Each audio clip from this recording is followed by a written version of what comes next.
What are the main strategies you employ for the acquisition, arrangement, description, and preservation of the records at the University of Toronto? Oh, great. Okay. Um, okay. So for those two, so I'll focus on the two of the three areas that I talked about, the university records, the institutional records, and the private donor records. Again, for the institutional or university records, the methods we use to acquire material is really the records management program. So that is the outreach we do to go out to different departments and universities and faculties, teach them good records management practice, and make them aware that it is their responsibility to um, um, abide by our guidance when we say this record that you're creating is archival, it needs to be stored long term. When you're done with it, you must transfer it to us.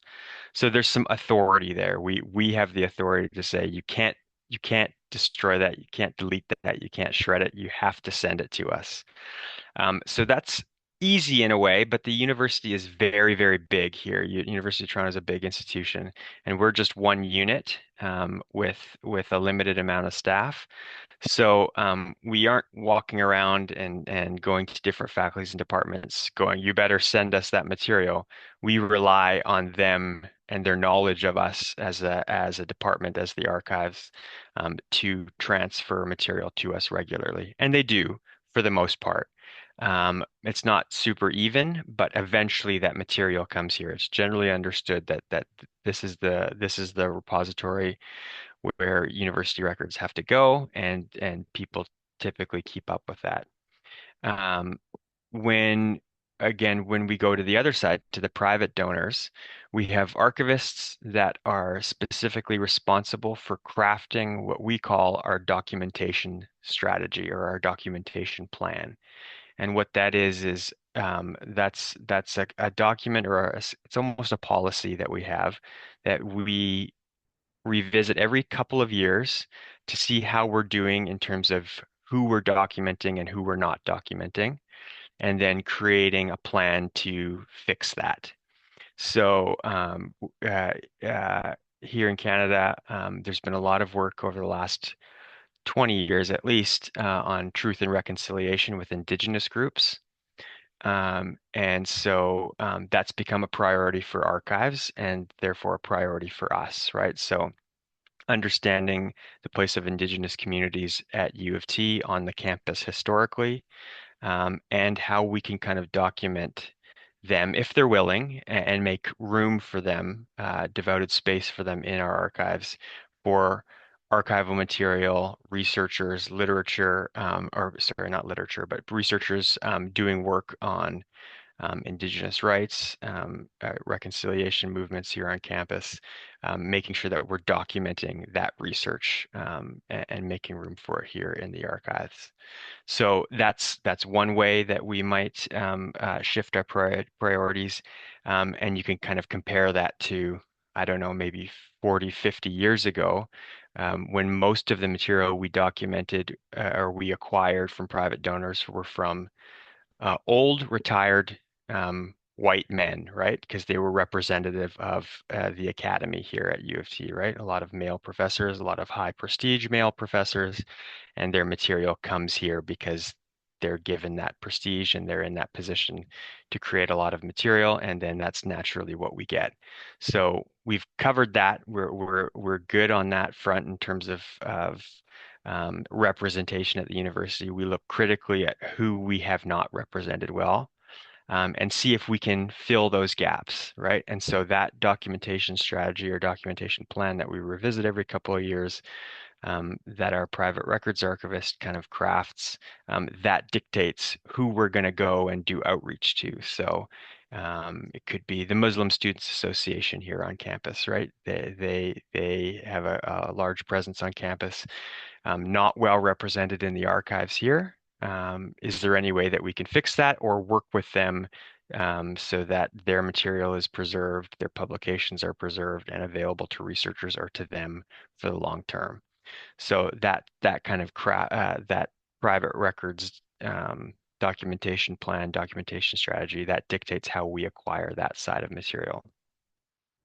Once all of that material comes to the archives, we do arrange and describe it. Traditionally in Canada, there are the Canadian Rules for Archival Description, RAD, which you may have heard of before.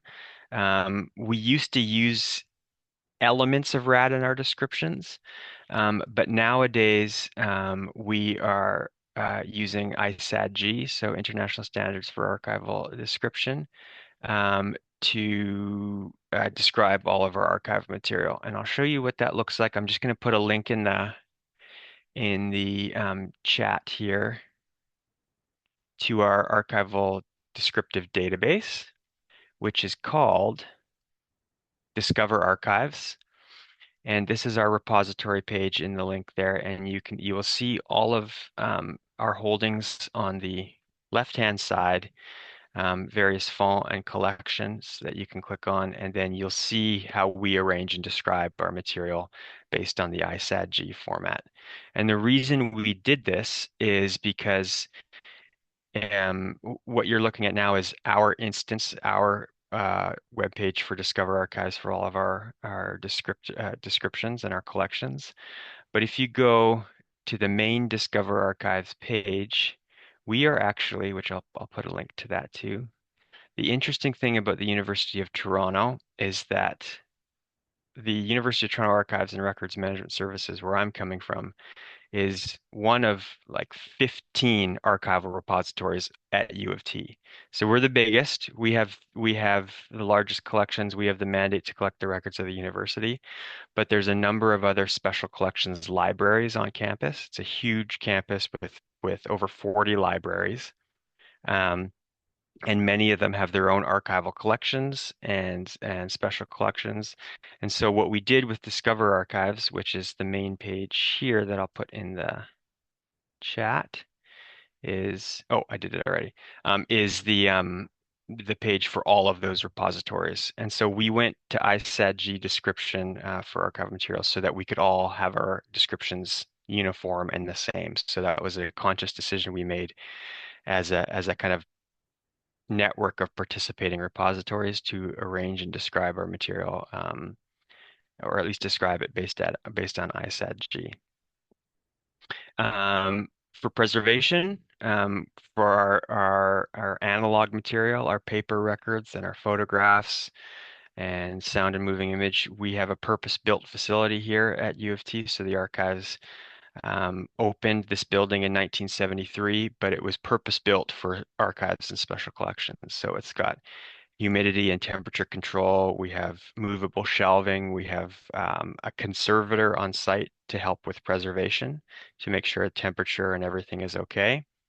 And we also have cold storage for our special media. So audiovisual material is held in cold storage. And we also have an off-site repository because we actually have 14 kilometers in total. It's a very strange measurement for archival material, but it's 14 kilometers in total of archival material. It can't all be stored on here because we're constantly adding to it. So we have an off-site facility that is in the north of Toronto that holds a lot of our material, also temperature controlled and from a preservation standpoint being monitored. And then the last thing I'll mention about preservation is we do have a digital archivist and a digital preservation program here at U of T libraries. And so our digital archivist works closely with the digital preservation unit in the libraries, in the central library system, to build and has built kind of a robust digital preservation system. So all of our material that we're getting digitally is stored on local network drives and also stored on a kind of a dark archive on devoted servers within the library. And proper checksums and backups are done regularly on that material to ensure preservation of it. So that's what I'll say for that answer. I hope that answers it. If you have any follow-ups, please go for it. I'm happy to talk more. Can I ask? So based on what you point out before, there are the documentation strategist team. Hmm. It's just my curious. May I ask how much team for archive team in University Toronto? Yeah. So we have, I want to say right now we have 5 full-time archivists. So I'm the university archivist. We have a private records archivist, the one who's responsible for the documentation strategy. We have a university records archivist who oversees the records management work and the acquisition of university or institutional records. We have a special media archivist who oversees photographs and audiovisual material. And we have a digital archivist who oversees the digital archives from both sides of the private records and the institutional records. And basically, how I see my role at the moment is kind of the overflow for all of those positions. So I help with the private records archivist. I help with the university records archivist. I help as much as I can with the audiovisual archivist, although I don't know much about film and photographs, and then the digital archivist as well. So there's one main person, one main archivist in charge of all of these areas, and it's my job to kind of coordinate between them and make sure everybody has what they need. But they're the ones who do all the great work. I'm just here trying to help help them. On top of that, we have a reading room coordinator, and that's the person. It's not an archivist per se, but it's a support staff in a way, position that helps run our archives reading room. So we are open to the public as well as university staff, students, and faculty members to come in and use the archival material. And we're open Tuesday to Friday, 9 to 5.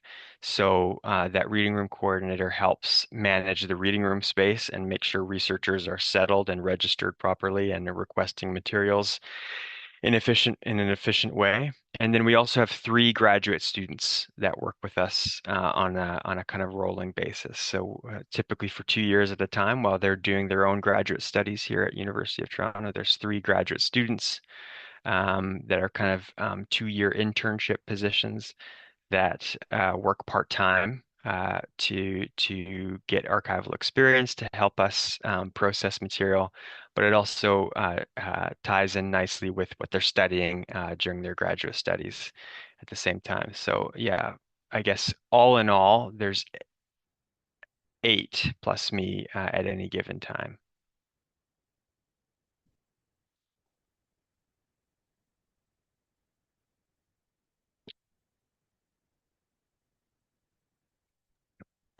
Just out of curiosity, and maybe just to confess a little, I think we might have actually emailed most all of them yet before yesterday. Okay. All your team. Okay. Oh, sorry for that because we email No, all no. of your team. Yeah. You were talking to Andrea, right? Yeah, and Yeah, I yeah. emailed Miss Mary Gamble too for Oh, yeah. social Okay. media. Yeah. Marnie is the special media archivist. Yeah. Yeah. Um, yeah. So did you speak with them already? Uh, no, but Okay. with you. Okay. Okay. So I'm still curious about Yeah. one thing, and it is still related to policy. Yeah. Like, how do you ensure that your records management policy remains relevant to technological developments and user needs? As we all know, we are now in an area where everyone uses technology. Hmm. Yeah. Very good question. So maybe I'll back up and say when the records management program was created, almost 50 years ago, of course, we were working in mostly paper analog world. Obviously, that has changed in the last 30, 40 years, and now everything is digital and people are working in the digital environment. And so we have to work very closely with many other and new units at the university that are helping staff and administrative folk here at the University of Toronto do work, right? And so we work closely with information technology services, right? The people that buy and procure the Microsoft suite of software to make sure that we understand the environments that people are working in so that we can give good guidance based on our understanding of those environments. So that means essentially that we have to work very closely with information technology services. We have a unit here on campus called Enterprise Application and Software Integration. Their acronym is EASY, and they're the ones who help who go out to units and give them access to the Microsoft suite of applications. And then they contact us and say, hey, this unit has a new SharePoint instance. They're looking for some records management guidance. So they create all the infrastructure, and then we have to come in and say, okay, based on our understanding of this infrastructure, here are the records management things you can do that would be good for you, right? But that work is extensive, right? And I don't think it was I don't think it was anticipated many years ago when this program was created because it takes up a lot of our time now, right? So other units that we work with is information security. So of course, with the threat of cyber risks and cyber attacks on institutions, the university has a very robust information security program. And we have to talk to them so that we are giving guidance that aligns with what their interests are as well when people are using and sharing information digitally and doing things.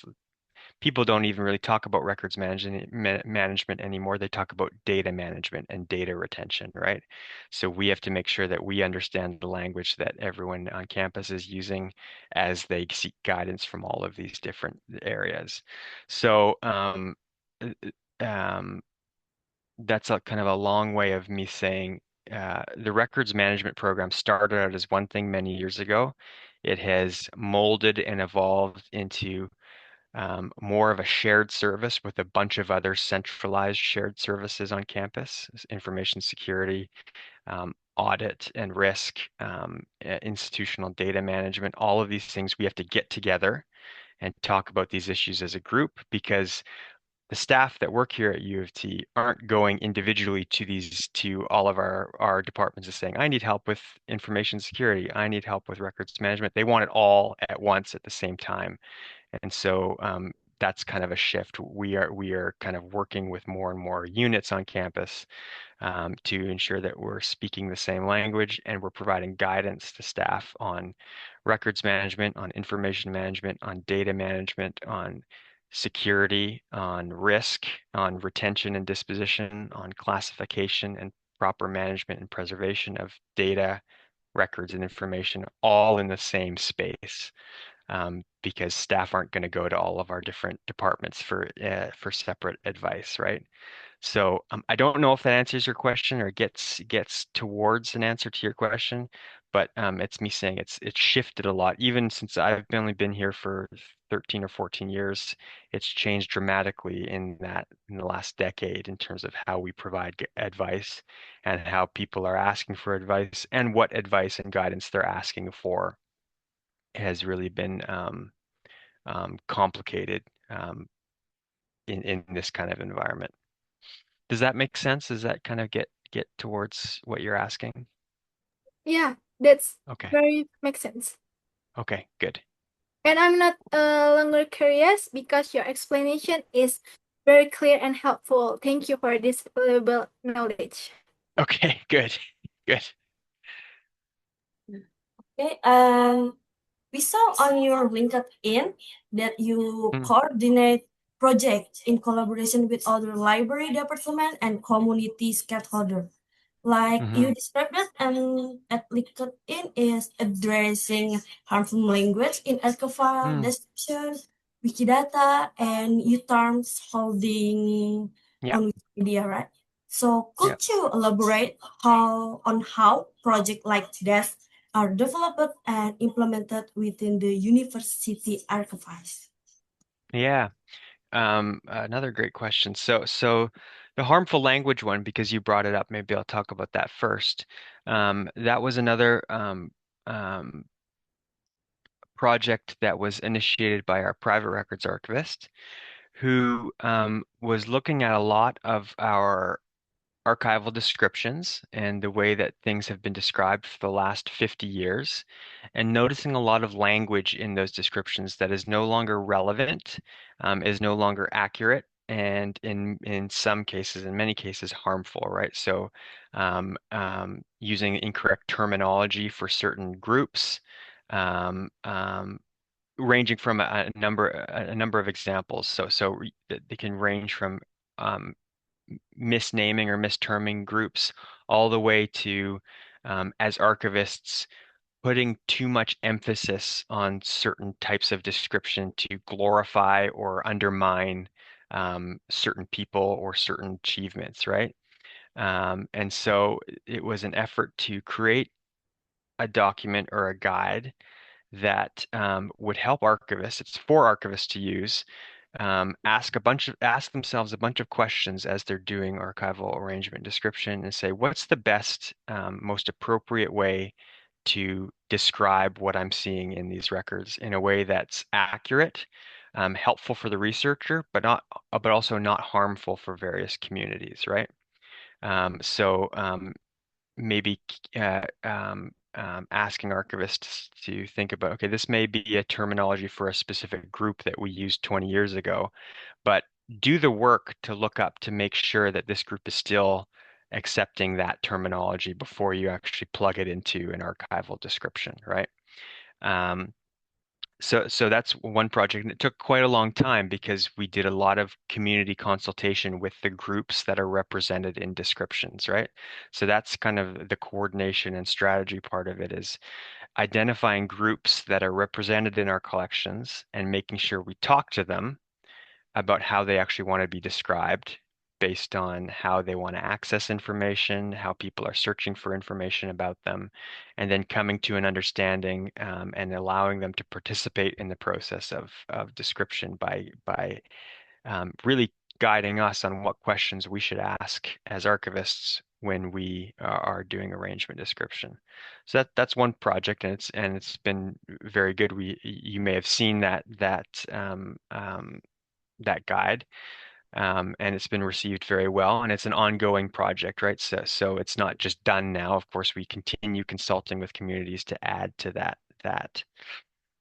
So that's one program, but I would also say even the Discover Archives link that I posted in the chat there, that's a collaborative effort too, right? So again, University of Toronto is a weird place. It is a big university that has three different campuses.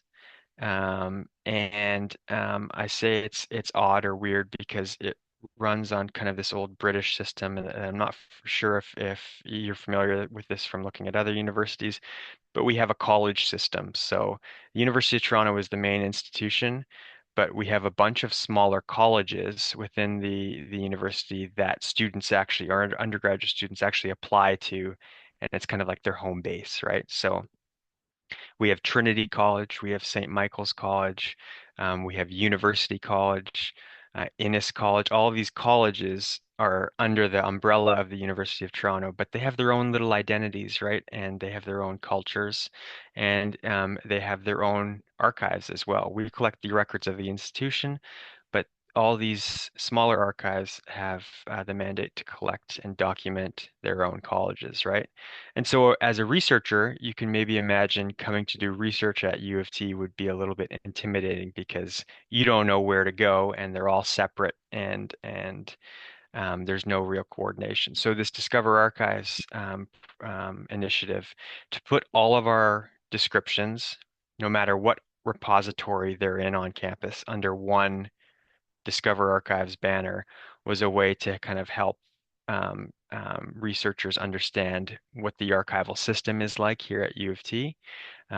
Understand that there are many different repositories to choose from.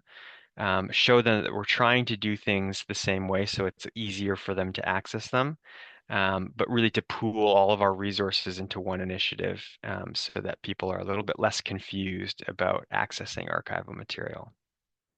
Does that make sense? Makes sense. Okay. That's And really was there more to that question? Did I answer that question, or do you have any follow-ups? to be honest, the question we prepared earlier, you have Yeah. answered well. Okay, good.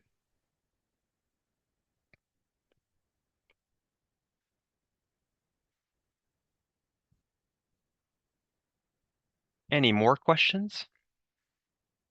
I want to ask some little stuff. Yeah. Okay. In today's rapidly evolving information landscape, what are the most significant preservation challenges that you face, particularly with the increasing volume of born digital records and complex data types, e.g., research data, multimedia? How are you adapting your strategies to ensure their long-term integrity and accessibility, sir? Good. Yeah. Another really good question. So, the biggest thing for us, I think, is we have to be involved earlier on in the process of information creation and use. In the past, I think archivists could kind of sit back and relax and wait for material to come to them, right? After the creator was done using them. We're kind of collecting material that people are done with, right? But as you mentioned, the rapidly changing digital environment, that stuff happens too fast. And if we're going to get a chance to take an instance of somebody's digital material, we have to be involved very early on, right? So when it comes to digital material and people creating material in the digital environment, we want to have conversations about what's important to save and how to save that very early on before they're even thinking of being done with it, right? So that could look like for a university professor doing research here, that could look like us having a conversation with them while they're in the middle of their career saying, oh, you're doing all of this wonderful research, you're storing it all digitally. Um, you might want to consider that the platform you're using to store that information may change in the next 5 years, and you might want to store that information in a way in a file format or in a space that you can migrate or emulate in another platform in the future, right? So all the technical aspects of it we can help them with, but it's the bigger part is having that conversation with them earlier to say, okay, think about us now rather than at the end of your career, and think about how you're going to make sure that that material that you're creating digitally is available for the next 5 years, for the next 10 years, for the next 20 years until it can finally get to us. That's kind of, it's not simple, but that's kind of one simplistic way to look at it. The other troubling part of the digital environment is that um, I think we're used to like a paper record. It's fixed, right? Somebody's done with it. They're no longer using this anymore. Nothing's going to happen to this. It goes in a file folder. It goes in a box, and we can set it for 20 years or for 100 years, and it'll be fine. But the way, and this goes back to the earlier question about records management and having to talk to people about data. People aren't creating records in the same way anymore, right? They're creating a spreadsheet of data, or they're working in a database and they're manipulating that data in a whole bunch of different ways, right? So we have to be involved earlier to decide whether we want to collect that data at all, whether we want to collect instances of that data, so fixed kind of shots of that data, fixed screenshots of that data, or fixed batches of that data, or we want to collect, we're okay collecting all of this miscellaneous data that's not fixed in any way that people can manipulate, that we're going to archive data sets in some way. So we have to start being more comfortable with this idea that some of the archival material that we're going to eventually get is no longer fixed in the way that we're used to it being in a file folder in a box and not being touched, right? And another good example of that is people's use of social media and the way that social media is used on campus by the university and by people that are part of the university community. The campus by nature, right, being an academic institution can be a place of protest and a place of debate, right? And a lot of people do that protest and debate via social media, their Twitter or X accounts, right, or their Facebook or other social media platforms. They're engaging with one another. They're saying things and they're deleting things and they're editing things, right? And these are important conversations that are happening, but how do we capture that properly when these things are changing rapidly? And one of the things that we think about is also ethics of that too, right? People say stuff online that they wouldn't really consider wanting to be in an archive somewhere. But if we're having a debate on campus about free speech, and there's an Instagram account from a student organization that is talking about this, and students are engaging with that, we want to collect that in some way because it's documenting our community. But we also have to be careful because we are an administrative department within the university. We don't want university students and community members think that we're surveilling them, right? Or collecting without their knowledge, right? So we have to think of the ethical issues that go along with I guess what I would say unsolicited collecting. Of course, we want that information because it's an event that's happening on campus, but we want to be able to ask people as best we can whether we can collect it or not, and then use the tools that are available to collect it. So a good example would be several years ago there was a U of T censure, and that was because there were some questionable hiring or not hiring practices at the Faculty of Law here, and people got upset about that.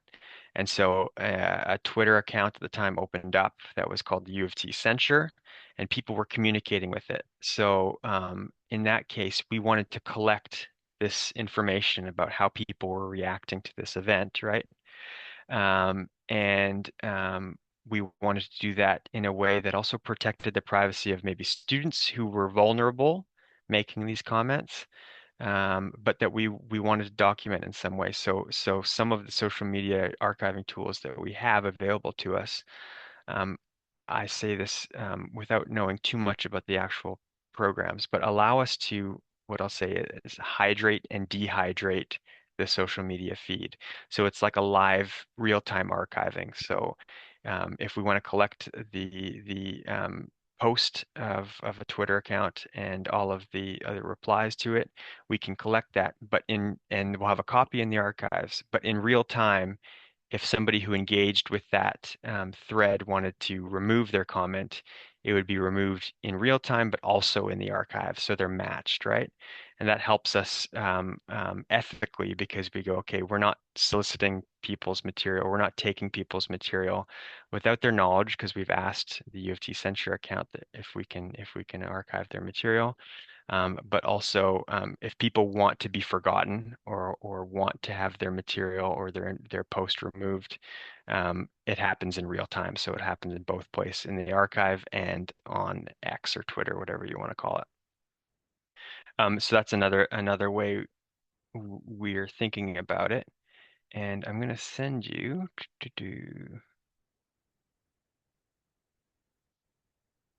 we have a little policy on responding to time sensitive. Maybe I'll send it in an email so I don't have to look through the website right now. But we have a policy on collecting time sensitive events on campus because a lot of this material is documented only via social media or very quickly online and then removed. But if we don't capture it quickly, we lose it completely, right? So we've had to kind of react to that a little bit. So does that get to an answer to your question?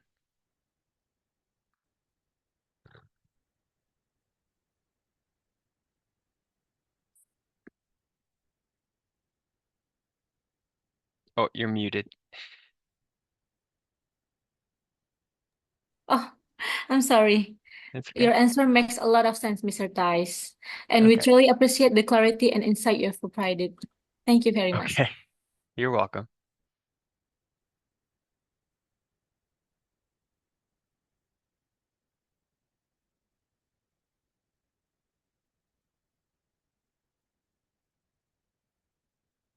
Mr. Tice, if may I add a more personal question? Mm-hmm. Your work and leadership in the archival file is truly inspired us. As students who are just been or on personal journey, we're always curious about how experienced professional like you got started. What you will be willing to share a meaningful moment or turning point in your career that helped shape your path or become the university archivist of U of T. We love to hear the story behind the role you hold now. Okay. Well, if I'm going to be honest with you, a lot of it is good timing and luck, right? I finished my archival degree, my master's degree, 12 years ago in 2013. And I was really fortunate to work here as a student. So that to me that's kind of luck and good fortune, right? So the previous university archivist was an instructor in one of my courses, and I saw her as a mentor. And I was fortunate enough to get an opportunity to work for her here. And um, through her and through the experiences I was able to get in working as a student in an archival repository this big with a mandate this broad gave me a lot of small experiences that covered a lot of different areas in the profession. So I had a little bit of everything, right? And then after I graduated, again, I got kind of lucky because a contract position opened up here at the archives to work on a collection. And I was fortunate enough to get that position. And then after that contract ended, a full-time position opened up for the records archivist position. So that's doing all the records management work that I was describing earlier. And I was interested in that. So here, I don't know what you feel in your program, but here when we're in the archival program, they've kind of separated it into archives and records management. And everybody loves archives because it's fun and it's historical and it's interesting. And then the records management side is like, oh, that's business analysis, it's corporate, it's kind of boring, it's dry. But I really like that. So I had the opportunity to kind of feed off that because there were more positions available in records management than archives. And because I had some experience there and this records archivist position opened up, I had some skills that could transfer to that position. So I did that and I got that position. I did that for from 2014 to 2019, so for 5 years. And then this position opened up and records management here at U of T has a bit of a legal or regulatory aspect to it. We are subject to provincial freedom of information and protection of privacy law. So, and the archivist, the university archivist is ultimately responsible for that. So because I had experience with that in my records archivist position, it translated well to the university archivist position, kind of understanding the legal aspects, the regulatory requirements of us as an archive was helpful background for that. Now, all of this was supplemented by involvement in professional organizations, right? So we have City of Toronto, Toronto Area Archivists Group that is a professional organization that meets. We have a provincial group, Archives Association of Ontario, that meets and supports each other. And then we have a national organization called ACA, the Association of Canadian Archivists. all doing programs, all doing conferences, all allowing you time to network with other archivists. And it's a small community, right? There's not a whole bunch of archivists in Canada or in the world, right? So if you all become archivists, there's a good chance we'll come across each other in some capacity at some point in the future, right? So it gives you a chance to know people, to understand other areas of work, and to get skills and advice from other people at a pretty close level, right? So I think that was also helpful. So yeah, putting it all together, it's kind of a combination of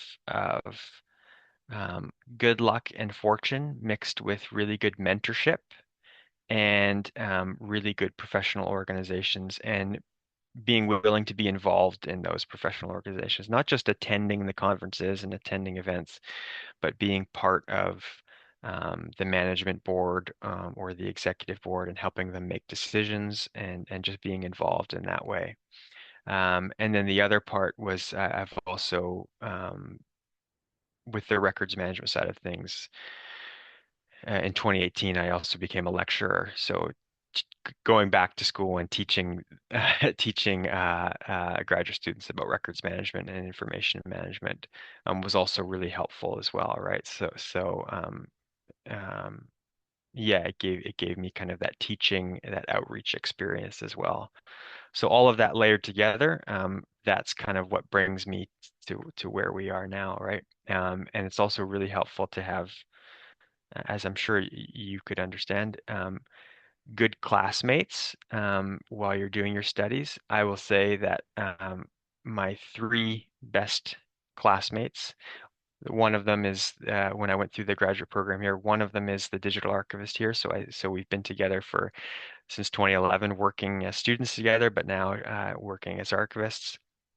And the other one is the head of the library at one of the colleges at St. Mike's College. So we all kind of work together as students, and then work together as students here at the University Archives, and then continued our careers here at U of T. So that's just another, it's good network, right? So you have friends and colleagues who help push you and also help support you, and all of that together kind of, for me at least, is where I am now. Yeah.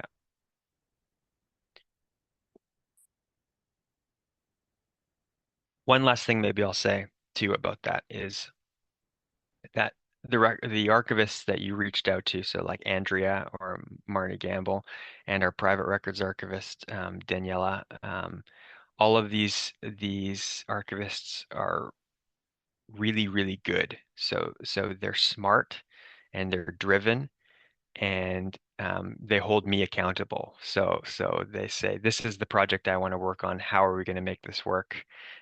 I think this is really important. How are we going to make this work? So we have a really, really good group of archivists here at the University of Toronto, that want to do good work, that are lifelong learners, and want to hold me accountable to ensure that our mandate is fulfilled in the best way possible. So there's never any kind of slow days here or hanging around. It's people pushing to do a new project here or a new project there, or improve our services in one way or another. So that keeps me on my toes, right?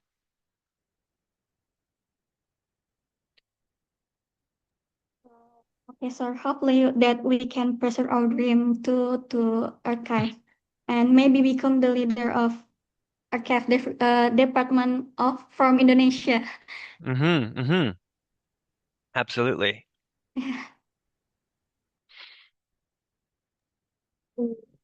Can I ask about this? You Yeah. don't have a YouTube channel, right? Yeah. I watched the video there, and I love watching there. I mean, I love watching that. But the last video is 4 years ago. Yeah. So, are there any plans to upload that again? So this is a very, very good question, because I don't, I mean, maybe you can tell me a little bit about the archival infrastructure in Indonesia and funding in Indonesia. for archives. One of the things we've been asking for many years is more archivists to work with us here at the University of Toronto. And one of those areas is in kind of outreach and teaching and learning, right? And one of the areas we want that position to kind of work with is doing things like, YouTube and other social media as part of their role to kind of promote the archives in a way that is manageable, right? So promoting our collections for researchers, but also building into our program here at the archives a way of effective teaching about archives and teaching about our collections. We have a lot of classes from the university that come in, and archivists go out and do that teaching, but we all do it a little bit differently, and we all have special interests and special knowledge. And so what I'm trying to say is there hasn't been a video posted in 4 years because we don't have anybody to really do that as part of their role, right? So when we were posting that 4 years ago, that was also a COVID thing, right? So we were all at home for COVID, or we were coming in intermittently and trying to reach people virtually, right? So that kind of pushed us into various YouTube areas. But in an ideal world, we would have somebody that would be completely devoted to kind of front-facing teaching, learning, outreach, advocacy for the archives, and doing more kind of YouTube stuff would be part of that. We will continue to upload archival material to YouTube as we get it. We just haven't had the time recently, but there will be more eventually. Yeah, I'm really love watching that. Really enjoy it. The last Okay. video, if I'm not wrong, the title is like for the mind. I watched that many times.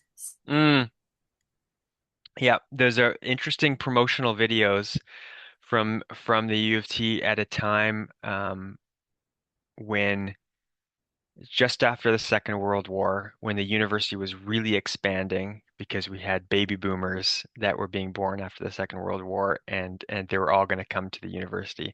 So the university did a lot of promotional work, like that Light of the Mind, saying how great the University of Toronto was, how many wonderful professors and students we have to encourage more enrollment at the university.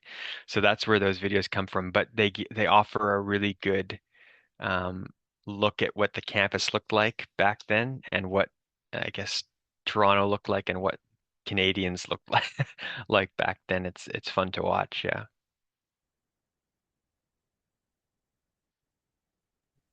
Okay. Thank you so much, Mr. Thais, for your time and your insight today. Yeah, of Yeah. course. It has been an incredible opportunity to talk with you today. Okay. Is that no more questions? You're all done? Yes, you really answer your questions really good. Okay, good. If you have any more questions, anybody, feel free to email me, right? You have my email address. I'll respond as soon as I can. And how long is your program? Is it a 2-year program that you're all in, or is it? Yeah, we are in 2 years right now. Okay. So Okay. there's still 2 years. Okay. And is it a graduate program there, or is it an undergraduate program? Undergraduate. I It's think undergraduate. undergraduate. Okay. Very cool. Okay. Well, yeah, if anyone has any questions about what I've said, feel free to email me, or as you continue your studies, and if you have more questions generally about how we do things here at the University of Toronto, or you have questions about the Canadian archival system, and how things work in Canada, I'm happy to answer those questions and to talk to you further about that. And we can set up another Zoom in the future. But yeah, happy to keep in touch and answer further questions. And I hope you'll all connect with me when you're archivists or even before you're archivists, and tell me how you're doing and keep in touch.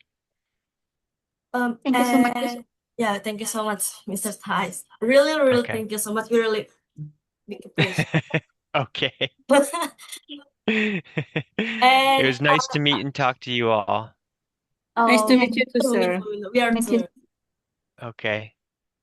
And as we mentioned early in our email, there's an implementation arrangement document that you need to sign in Okay. for the cooperation this session. Sure. Yeah. Oh, okay. We will send to you by email as soon as Perfect. possible. Yeah. Okay, and you need to review, and then if you're okay with that, you can sign it. And if you want to clear something, you can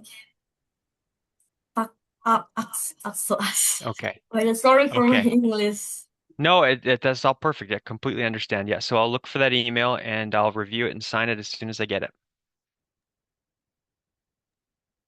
Okay, thank you so much, Okay. Mr. Thais, for Okay. this Yeah. session. We hope Yeah. we can stay connected. Yes, me too. Can we have that take a picture? For documentation. Yeah, for sure. You just want to take a screenshot? Yes. Yeah. Okay. Should I just wave?